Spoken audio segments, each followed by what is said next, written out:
शांति। ओम शांति। आज की तारीख है 11 अप्रैल 2022। साकार महावाक्य। बाबा कहते, मीठे बच्चे, तुम्हारी बुद्धि में सारा दिन सर्विस के ही ख्यालात चलने चाहिए। तुम्हारी बुद्धि में सारा दिन सर्विस के ही ख्यालात चलने चाहिए। तुम्हें सबका कल्याण करना है, क्योंकि तुम हो अंधों की लाठी।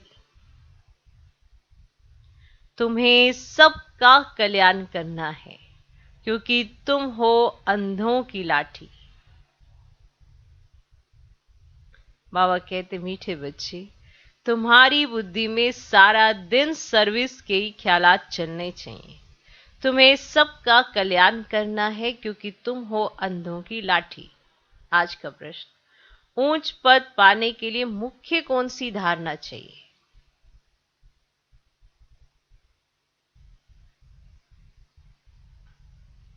ऊंच पद पाने के लिए मुख्य कौन सी धारणा चाहिए? उत्तर, ऊंच पद तब मिलेगा जब अपनी कर्मेंद्रियों पर पूरा पूरा कंट्रोल होगा। ऊंच पद तब मिलेगा जब अपनी कर्मेंद्रियों पर पूरा पूरा कंट्रोल होगा। अगर कर्मेंद्रियां वश नहीं, अगर कर्मेंद्रियां वश नहीं, चलन ठीक नहीं। अगर कर्मेंद्रियां वश नहीं तो मन चंचल है, चलन ठीक नहीं, बहुत अधिक तमन्नाएं हैं, बहुत अधिक तमन्नाएं हैं, हबच है, माना लालच है, तो ऊंच पद से वंचित हो जाएंगे।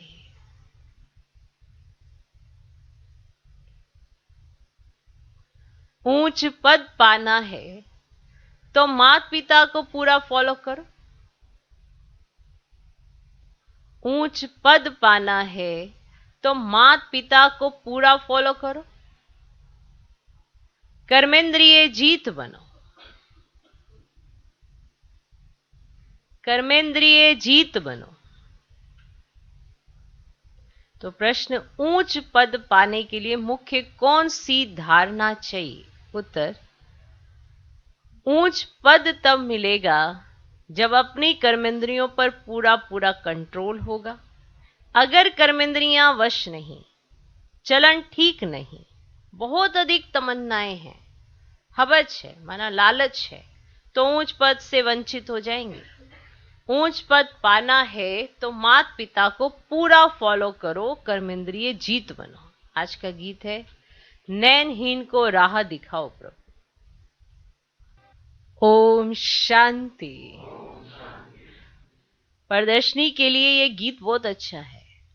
ऐसे नहीं, प्रदर्शनी में रिकॉर्ड नहीं बजाए जा सकते, इस पर भी तुम समझा सकते हो, क्योंकि पुकारते तो सब हैं, परंतु यह नहीं जानते हैं कि जाना कहां है और कौन ले जाएगा। जैसे कि ड्रामा अथवा भावी वश भक्तों को भक्ति करनी है, जब भक्ति पूरी होती है तभी बाप आते हैं। कितने दर दर भटकते हैं, मेले मलाखड़े लगते हैं, दिन प्रतिदिन वृद्धि को पाते रहते हैं। श्रद्धा से तीर्थों पर जाना भटकना चलता ही आता है। बहुत समय हो जाता है तो भी गवर्नमेंट स्टैंप आदि बनाती रहती है, साधुओं आदि के भी स्टैंप बनाती है, बर्थडे मनाते हैं। अब यह सब है रावण राज्य का अथवा माया का भव का, उनका भी मेला मलाखड़ा चाहिए। आधा कल्प से तुम रावण राज्य में भटकते रहे, अब बाबा आकर रावण राज्य से छुड़ाए राम राज्य में ले जाते हैं। दुनिया यह नहीं जानती कि आपे पूज्य आपे पुजारी, यह महिमा किसकी है। पहले 16 कला संपूर्ण, पूज्य रहते हैं, फिर 2 कला कम हो जाती है तो उनको सेमी कहेंगे। फुल पूज्य, फिर 2 कला कम होने से सेमी पूज्य कहेंगे। तुम जानते हो पुजारी से फिर पूज्य बन रहे हैं, फिर सेमी पूज्य बनेंगे। अब इस कलयुग के अंत में हमारा पुजारी पने का पाठ खत्म होता है। पूज्य बनाने लिए बाबा को आना पड़ता है। अब बाबा विश्व का मालिक बनाते हैं। विश्व तो यह भी है वह भी है। वहां मनुष्य बहुत थोड़े होते हैं, एक धर्म होता है। कहां पर? अनेक धर्म होने से ही हंगामा होता है। अब बाबा आया है लायक बनाने। जितना बाबा को याद करेंगे उतना अपना भी कल्याण करेंगे। देखना है कि कल्याण करने का कितना शौक रहता है। जैसे आर्टिस्ट है, उनको ख्याल रहता है ऐसे ऐसे चित्र बनाएं जिससे मनुष्य अच्छी रीति समझ जाए, समझेंगे हम बेहद के बाप की सर्विस करते हैं। भारत को स्वर्ग बनाना है, बनाना है। प्रदर्शनी में देखो कितने ढेर आते हैं, तो प्रदर्शनी के ऐसे चित्र बनाएं जो कोई भी समझ जाए कि यह चित्र एक्यूरेट रास्ता बताने वाले। मेले मलाखड़े आदि जो हैं वह तो उनके आगे कुछ भी नहीं है। आर्टिस्ट जो इस ज्ञान को समझते हैं उनकी बुद्धि में रहेगा ऐसे ऐसे चित्र बनाएं जो बहुतों का कल्याण हो जाए। रात दिन बुद्धि इस बात में लगी रहे। इन चीजों का बहुत शौक रहता है। मौत तो अचानक आता है। अगर जुत्ती आदि की याद में रहे मौत आ गया तो जुत्ती जैसा जन्म मिलेगा। अब यहां तो बाप कहते देह सहित सबको भूलना है। अब यह भी तुम समझते हो कि बाप कौन है। कोई से पूछो आत्माओं के बाप को जानते हो? कहते हैं नहीं। याद कितना करते हैं, मांगते रहते हैं। देवियों से भी जाकर मांगते हैं। देवी की पूजा की और कुछ मिल गया तो बस उन पर कुर्बान हो जाते हैं। फिर पुजारी को भी पकड़ लेते हैं, टांगे पकड़ लेते हैं पुजारी की। फिर पुजारी को भी पकड़ लेते हैं, वह भी आशीर्वाद करते हैं। कितनी अंधश्रद्धा है। तो ऐसे ऐसे गीतों पर प्रदर्शनी में भी समझा सकते हो। यह प्रदर्शनी तो गांव गांव में जाएगी। बाप गरीब निवाज है, उन्हों को जोर से उठाना है। साहूकार तो कोटों में कोई निकलेगा, प्रजा तो ढेर है। अब यहां तो मनुष्य से देवता बनना है। बाप से वर्षा मिलता है। पहले पहले तो बाप को जानना चाहिए कि वह हमको पढ़ाते हैं। इस समय मनुष्य कितने पत्थर बुद्धि हैं।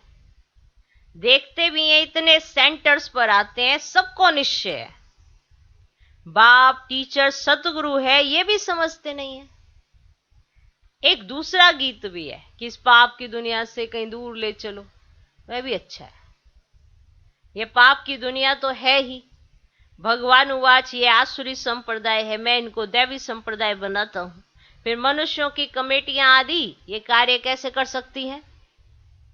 यहां तो सारी बात ही बुद्धि की है। तो भगवान कहते तुम पतित हो, तुमको भविष्य के लिए पावन सो देवता बनाता हूं। इस समय सभी पतित है। पतित अक्षरी विकार पर है और सत्युग में वाइसलेस वर्ल्ड थी। अब यह है विशेष वर्ल्ड। कृष्ण को 16,108 रानियां दे दी हैं। अब यह भी ड्रामा में नूंद है। जो भी शास्त्र बनाए हुए हैं उनमें गलानी कर दी है। बाबा जो स्वर्ग बनाते हैं उनके लिए भी क्या क्या कहते हैं। मतलब स्वर्ग में भी अकासुर बकासुर, फिर वो स्वर्ग कैसा हुआ? तो अभी तुम जानते हो बाबा हमको कितना ऊंच बनाते हैं, कितनी अच्छी शिक्षा देते हैं। सच्चा सच्चा सत्संग यह है, बाकी सब है झूठ संग, है ना। ऐसे को फिर परमपिता परमात्मा आकर विश्व का मालिक बनाते हैं। तो बाप समझाते हैं, बच्चे तुमको अब अंधों की लाठी बनना है। क्या बनना है? अंधों की लाठी बनना है। जो खुद ही सज्जे नहीं है वह फिर औरों की लाठी क्या बनेंगे? भल करके ज्ञान का विनाश नहीं होता। एक बारी माँ बाप कहा तो कुछ ना कुछ मिलना चाहिए, परंतु नंबरवार पद तो है ना, चलन से भी कुछ मालूम पड़ जाता है। फिर भी पुरुषार्थ कराया जाता है। ऐसे नहीं जो मिला सो ठीक। पुरुषार्थ से उच्च प्रारब्ध मिलती है। बिगर पुरुषार्थ तो पानी भी मिल ना सके।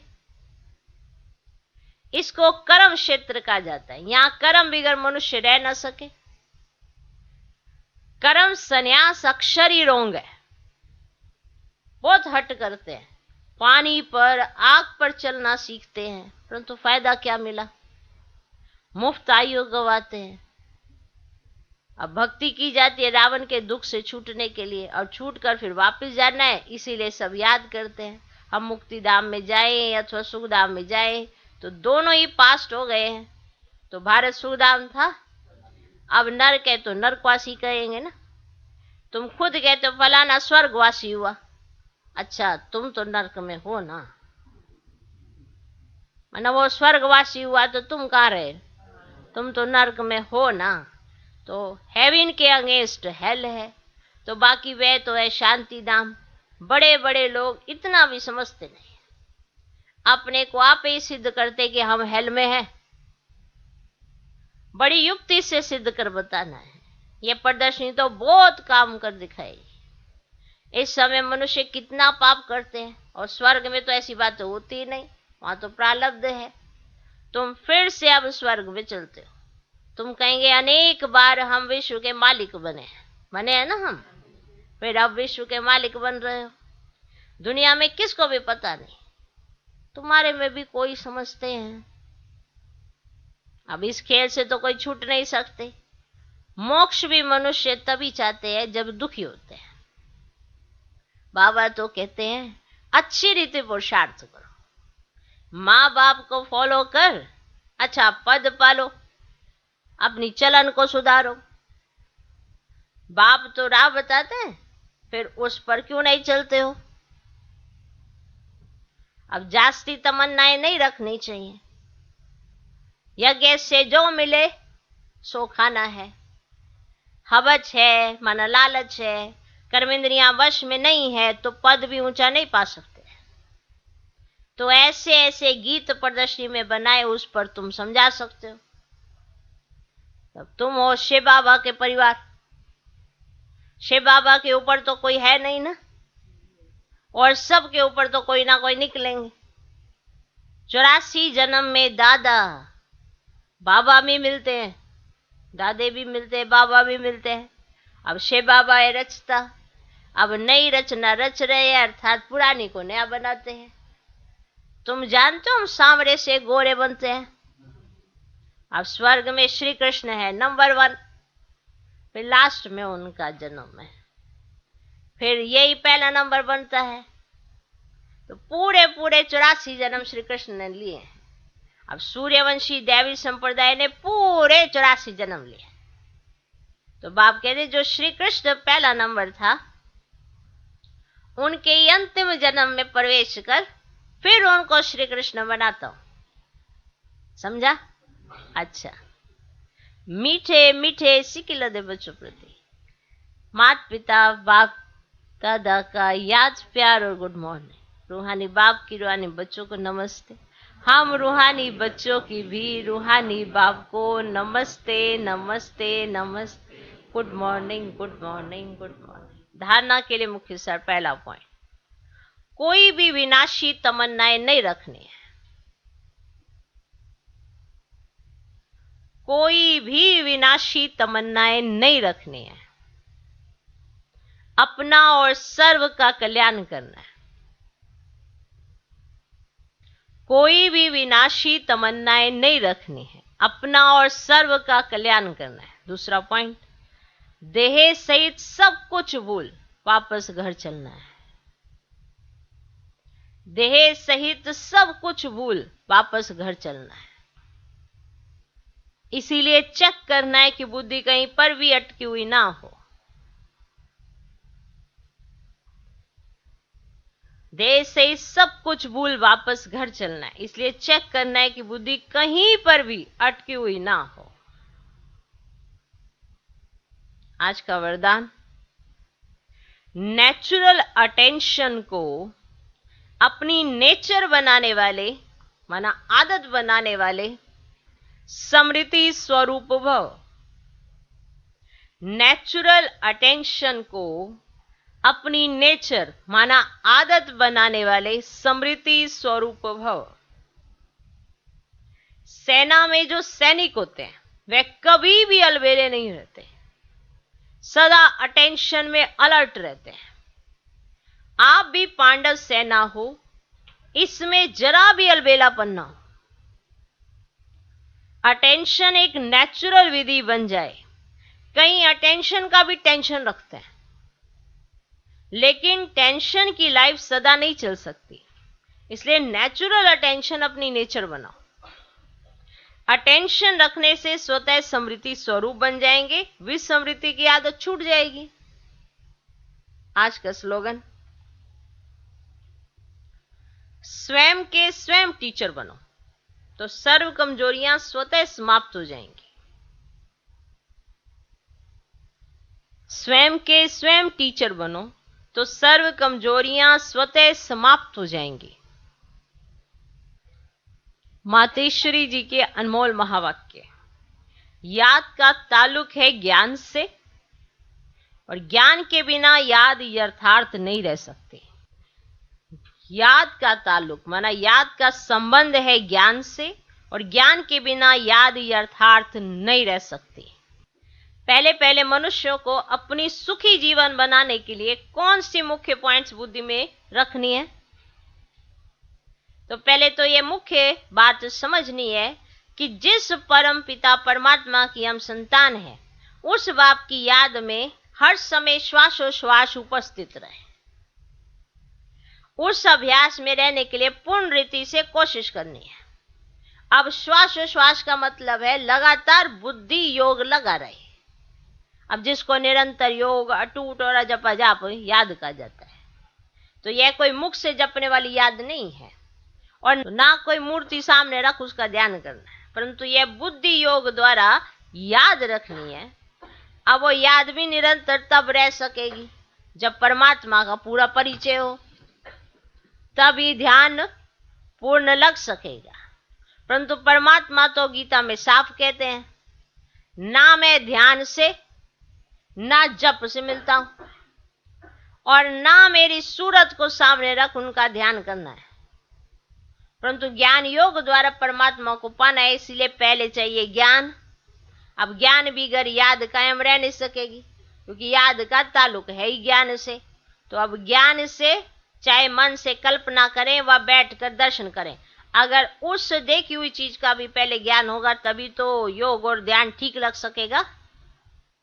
इसलिए परमात्मा कहते हैं ना, मैं कौन हूं, मेरे साथ कैसे योग लगाना है, उसका भी ज्ञान चाहिए। तो ज्ञान के लिए फिर पहले संग चाहिए। अब ये सब ज्ञान की पॉइंट्स बुद्धि में रखनी है, तब ही योग ठीक लग सकेगा। ओके। दूसरा, सृष्टि की आदि कैसे होगी? मनुष्य पूछते हैं कि परमात्मा ने सृष्टि कैसे रची। मनुष्य पूछते हैं कि परमात्मा ने सृष्टि कैसे रची। अब आदि में कौन सा मनुष्य रचा, अब उसका नाम रूप समझना चाहते हैं। अब उस पर उनको समझाया जाता है कि परमात्मा ने सृष्टि की आदि ब्रह्मा तन से की है। पहला आदमी ब्रह्मा रचा। तो जिस परमात्मा ने सृष्टि की आदि की है, तो अवश्य परमात्मा ने भी इस सृष्टि में अपना पार्ट बजाया है। उन्होंने आदि की है तो जरूर अपना पार्ट भी बजाया है। अब परमात्मा ने कैसे पार्ट बजाया? तो पहले तो परमात्मा ने सृष्टि को रचा, उसमें भी पहले ब्रह्मा को रचा। तो गोया पहले ब्रह्मा की आत्मा पवित्र हुई, तो वही जाकर श्री कृष्ण बनी। उसी तन द्वारा फिर देवी देवताओं की सृष्टि की स्थापना की। तो देवी सृष्टि की रचना ब्रह्मा तन द्वारा कराई। तो देवी देवताएं का आदि पिता ठहरा ब्रह्मा। तो ब्रह्मा सो श्री कृष्ण बनता है। वही श्री कृष्ण का फिर अंत का जन्म ब्रह्मा है। अब ऐसे ही सृष्टि का नियम चलता आता है। अब वही आत्मा सुख का पाठ पूरा कर दुख के पाठ में आती है, तो रजो तमो अवस्था पास कर फिर शूद्र से ब्राह्मण बनती है। तो हम हैं ब्रह्मावंशी। सो शिववंशी सच्चे ब्राह्मण। अब ब्रह्मावंशी उसको कहा जाता है जो ब्रह्मा के द्वारा अविनाशी ज्ञान लेकर पवित्र बनते हैं। कई ऐसी आत्माएं भी मिलेंगी ना जो अपना जीवन में उन्होंने संकल्प किया है कि हम पवित्र रहेंगे, पर अब ब्रह्मावंशी उसको कहा जाता है जो ब्रह्मा के द्वारा अविनाशी ज्ञान लेकर पवित्र बनते हैं। तीसरा, ओम शब्द का यथार्थ अर्थ। जब हम ओम शांति शब्द कहते हैं तो पहले पहले ओम शब्द के अर्थ को पूर्ण रीति से समझना है। अगर कोई से पूछा जाए ओम का अर्थ क्या है, तो वो लोग ओम का अर्थ बहुत लंबा चौड़ा सुनाते हैं। तो ओम का अर्थ ओमकार बड़े आवाज से सुनाते हैं, ओम ऐसे सुनाते हैं ना, बड़ी आवाज से सुनाते हैं। तो अपने को तो स्वयं परमात्मा ओम का अर्थ बहुत ही सरल और सहज समझाते हैं। ओम शांति बहुत सहज सरल ओम। तो ओम का अर्थ है मैं आत्मा हूं, मेरा असली धर्म शांत स्वरूप है। अब इस ओम के अर्थ में उपस्थित रहना है। तो ओम का अर्थ मैं आत्मा परमात्मा की संतान हूं। तो मुख्य बात यह हुई कि ओम के अर्थ में सिर्फ टिकना है, बाकी मुख से ओम का उच्चारण करने की जरूरत नहीं है। यह तो बुद्धि में निश्चय रखकर चलना है। तो ओम का जो अर्थ है ना, उस स्वरूप में स्थित रहना है। बाकी वे लोग भले ओम का अर्थ सुनाते हैं मगर उस स्वरूप में स्थित नहीं रहते। तो हम तो ओम का स्वरूप जानते हैं, तभी उस स्वरूप में स्थित होते हैं। तो हम ये भी जानते हैं कि परमात्मा बीज रूप है, और उस बीज रूप परमात्मा ने सारे झाड़ को कैसे रचा हुआ है उसकी सारी नॉलेज हमें अभी मिल रही है। अच्छा, ओ